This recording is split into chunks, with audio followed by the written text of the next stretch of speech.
Shalom Bapak Ibu Saudara yang mengasihi Tuhan Yesus Kristus. Bapak Ibu, mari kita baca 1 Raja-Raja 19 ayatnya yang keempat.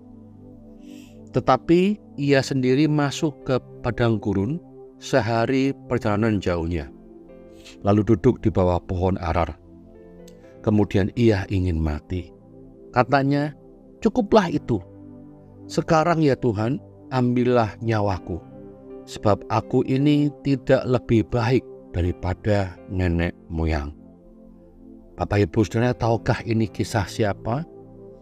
Ini adalah kisah Nabi Elia, di mana ketika dia dikejar oleh Isabel, dia menjadi takut.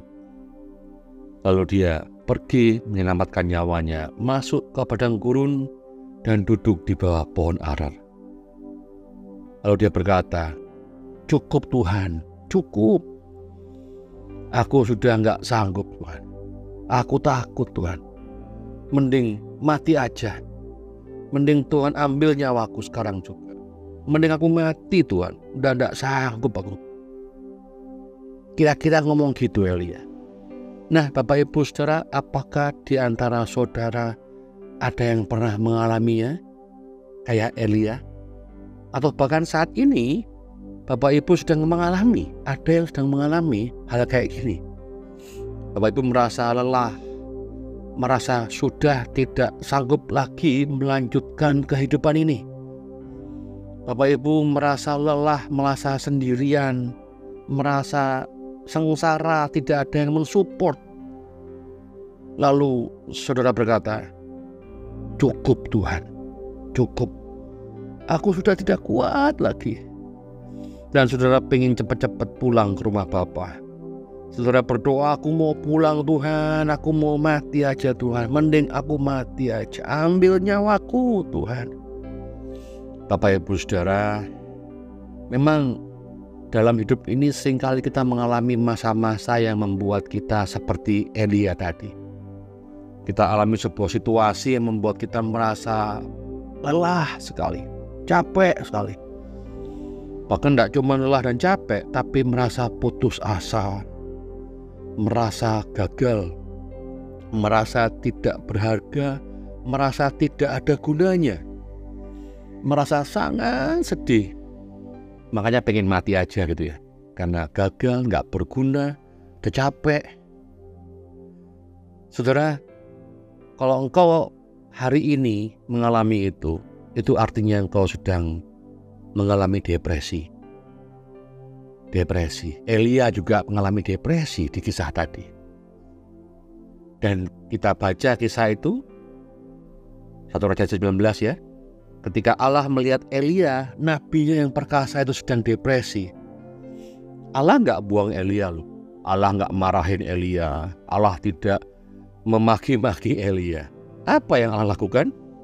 Ketika Elia depresi, Allah nyuruh malaikatnya memberi Elia makan. Dan Elia dibiarkan berbaring, istirahat. Dikasih makan, suruh istirahat.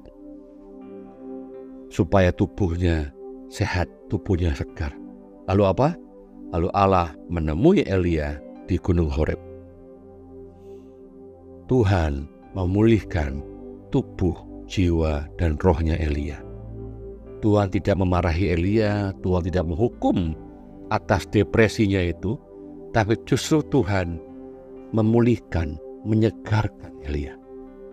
Bapak Ibu Saudara yang mengasihi Tuhan Yesus, depresi bisa dialami siapa saja, termasuk hamba Tuhan, termasuk Bapak Ibu Saudara yang bukan hamba Tuhan. Siapapun Bapak Ibu Saudara, mau gemuk, mau kurus, mau kaya, mau miskin, mau tinggi, mau pendek, mau hitam, mau putih, mau sipit, mau belok, bisa mengalami yang namanya depresi. Bahkan Nabi Tuhan seperti Elia, bahkan Raja seperti Daud juga pernah mengalami yang namanya depresi. Di Mazmur 42, Daud pernah berkata begini, mengapa engkau tertekan hai jiwaku? Mengapa engkau tertekan hai jiwaku dan gelisah dalam diriku? Daud juga mengalami masa-masa yang sama. Jadi Hari ini jika engkau sedang mengalami depresi, jika engkau sedang lelah, putus asa, merasa gagal, merasa tidak berharga, tidak berguna, dan ingin mati aja, jangan bunuh diri ya Bapak Ibu. Jangan, itu engkau sedang depresi. Tidak apa-apa, semua orang pasti pernah mengalami masa-masa seperti itu. Tapi ingatlah, seperti Tuhan memperlakukan Elia, atasi depresimu. Istirahatlah, makan yang cukup, dan datanglah kepada Tuhan. Cari hadiratnya. Temui dia dalam pujian dan penyembahanmu. Rasakan dia, rasakan kehadirannya, rasakan jamahannya. Rasakan betapa kuasa dan kasih Allah melingkupi dirimu. Dan alamilah kesegaran dari Allah, sang sumber segalanya itu.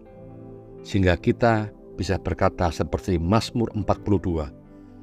Mengapa engkau tertekan hai jiwaku dan gelisah dalam diriku?